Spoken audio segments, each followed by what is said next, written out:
Di bawah tebing, tampak tubuh Sinta tergeletak tak bergerak. Darah yang mengalir di tanah menunjukkan betapa fatalnya jatuhnya Sinta. Widi menangis mendekati tebing. Dia sudah pergi.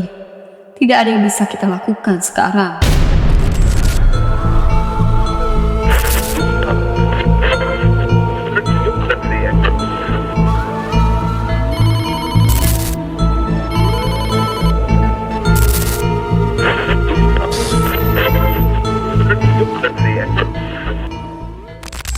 Selamat datang di Inti Misteri. Bersiaplah, karena perjalanan ini tidak akan mudah. Setiap detik, setiap menit bisa menjadi yang terakhir. Gunung Asih, sebuah gunung yang megah namun menakutkan. Terletak di ujung desa terpencil di Indonesia. Gunung ini terkenal tidak hanya karena keindahan alamnya yang menakjubkan, tetapi juga karena cerita-cerita kelam yang mengelilinginya. Sejak lama, penduduk desa memperingatkan pendaki tentang bahaya dan misteri yang menyelimuti gunung ini. Banyak yang menghilang tanpa jejak, dan suara-suara aneh di malam hari sering terdengar dari dalam hutan. Namun, malam itu, 5 sahabat, Anton, Adi, Sinta, Widi, dan Faisal, bertekad untuk menaklukkan gunung ini. Mereka percaya bahwa mereka cukup berpengalaman dan siap menghadapi segala tantangan.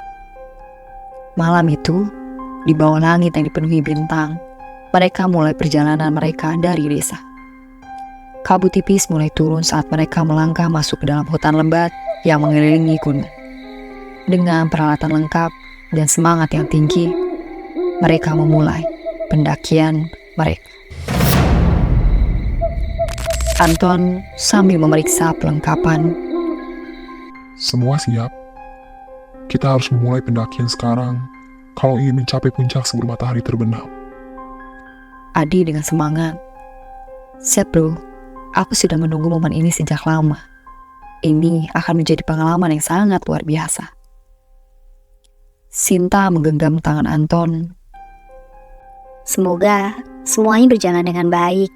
Aku agak khawatir, tapi aku yakin kita bisa melakukannya bersama. Faisal tersenyum, memeriksa tali sepatu. Kita sudah mempersiapkan semuanya dengan baik. Dengan pengalaman Anton, kita pasti aman. Widi sambil mengunyah semek berkata, Katanya gunung ini sering dianggap angker.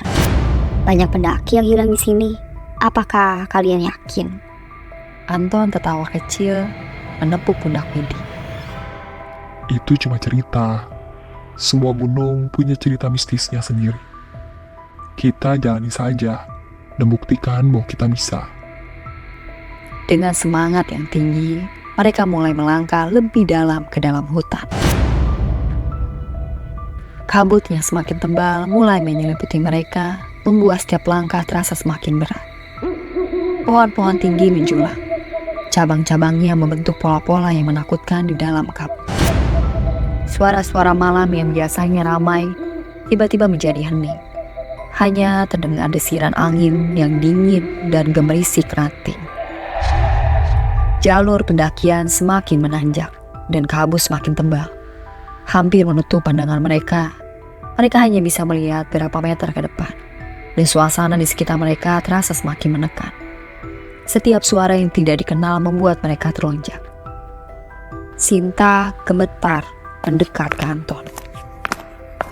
Kenapa suasananya terus begitu menakutkan? Aku merasa tidak nyaman. Anton berusaha menenangkan.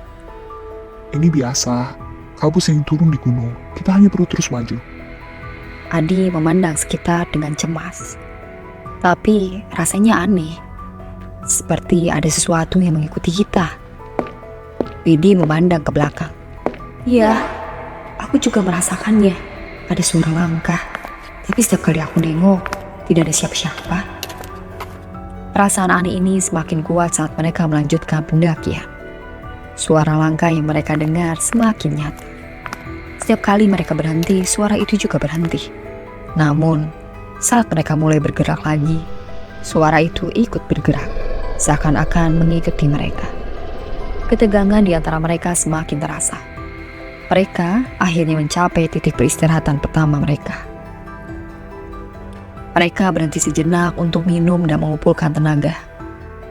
Namun suasana semakin mencekam. Kabut semakin tebal, menciptakan dinding yang menghalangi pandangan mereka. Bau tanah basah yang membusuk semakin kuat, dan angin dingin menyapu wajah mereka. Tiba-tiba, Widi berhenti dan menatap sesuatu di tanah. Wajahnya pucat dan matanya terbelalak. Tanpa berkata apa-apa, ia menunjuk ke arah sebuah benda yang tergeletak tak jauh dari tempat mereka berdiri. Sinta memperhatikan benda tersebut. Anton, apa itu? Aku ngerasa aneh. Anton menyorotkan senter ke benda itu. Itu baju. Tapi kenapa sobek-sobek begini? Adi berjongkok dan mengamati benda dengan hati-hati. Sepertinya sudah lama. Bisa jadi milik pendaki yang hilang. Faisal mengusap keringat dari dahinya. Kalau begitu, kita benar-benar tidak sendirian di sini. Mereka berdiri terdiam, menatap baju sobek yang tergeletak di tengah jalur. Keheningan semakin mendalam, seakan-akan alam pun terdiam. Tanpa peringatan, Sinta tiba-tiba merasakan hembusan napas dingin di tengkuknya. Ia menjerit, membalikkan badan dengan cepat, tetapi tidak ada apa-apa di belakangnya. Sinta gemetar menggapai tangan Anton. Aku ngerasa ada yang napas di leherku. Anton berusaha menenangkan namun terlihat cemas. Tenang Sin, mungkin ini hanya angin. Adi mengangkat bahu, terlihat khawatir. Di sini nggak ada angin. Bagaimana bisa ada yang napas di belakang? Perasaan aneh dan rasa takut semakin merayap ke dalam diri mereka. Mereka melanjutkan pendakian dengan cepat, berusaha untuk tidak menunjukkan rasa takut, namun setiap suara gemisik daun dari ranting yang patah membuat mereka terlonjak. Seakan-akan sesuatu akan melompat keluar dari balik pepohonan. Mereka mulai merasakan bahwa sesuatu atau seseorang sedang mengawasi mereka dari kegelapan.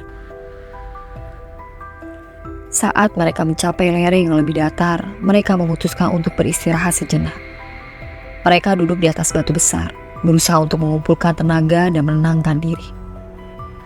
Lagi-lagi, suasana semakin mencekam. Suara langkah yang mengikutinya kini semakin jelas dan semakin dekat. Tetapi tidak ada yang bisa melihat dari mana suara itu berasal. Namun suasana semakin mencekam. Suara langkah yang mengikutinya kini semakin jelas dan semakin dekat. Tetapi tidak ada yang bisa melihat dari mana suara itu berasal.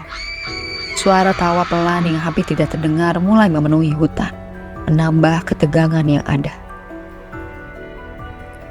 Faisal menatap sekitar dengan cemas. Apakah kalian dengar itu? Seperti ada suara tawa. Widi gelisah. Ya, aku dengar. Rasanya mengerikan. Sepertinya kita tidak sendirian. Sinta menggenggam tangan Anton dengan erat. Kita harus segera turun. Ini tidak aman. Anton berusaha tenang. Jangan panik. Kita harus tetap tenang dan melanjutkan perjalanan. Mereka melanjutkan pendakian dengan hati-hati. Tetapi suasana semakin tegang. Kabut semakin tebal dan angin semakin dingin. Rasa takut semakin merayap ke dalam diri mereka. Setiap kali mereka mendengar suara gemerisik atau melihat bayangan di antara pepohonan, mereka merasa seolah-olah sesuatu sedang mengikuti mereka.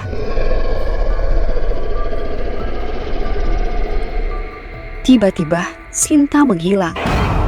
Mereka baru menyadari kehilangannya setelah Anton menoleh ke belakang dan tidak melihat Sinta di antara mereka. Mereka segera mencari Sinta, berteriak memanggil namanya. Tetapi tidak ada jawaban. Keheningan malam semakin mencekam, dan suara langkah yang mereka kira mengikuti mereka ternyata menjadi semakin ramai. Angin bertiup lebih kencang, membawa suara-suara bisikan yang tidak bisa mereka mengerti. Anton berteriak putus asa. Sinta, Sinta, di mana kamu? Adi mencoba menenangkan Anton.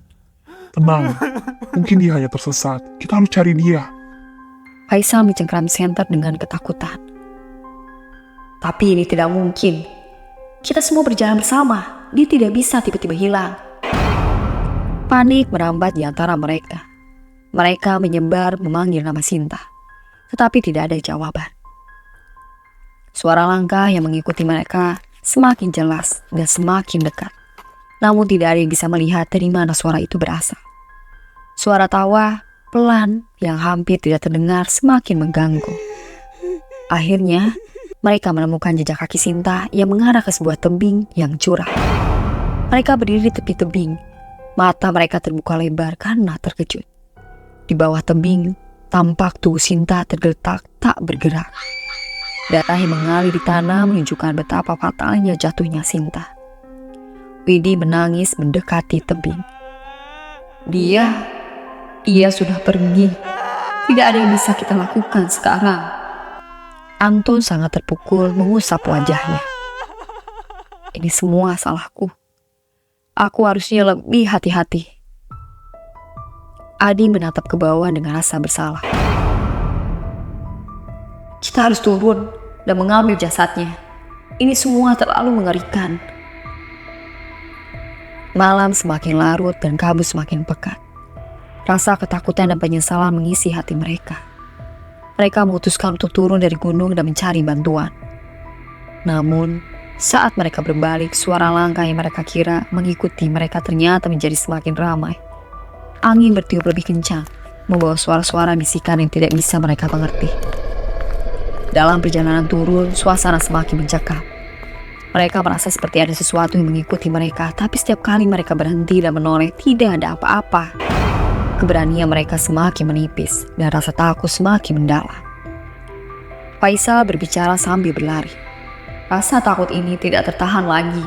Kita harus keluar dari sini secepat mungkin. Adi mengangguk menatap sekeliling dengan waspada. Ya, kita harus bergerak cepat. Setiap detik terasa seperti bertahun-tahun. Widi terengah-engah menatap ke belakang. Ada sesuatu di belakang kita. Aku melihat bayangan.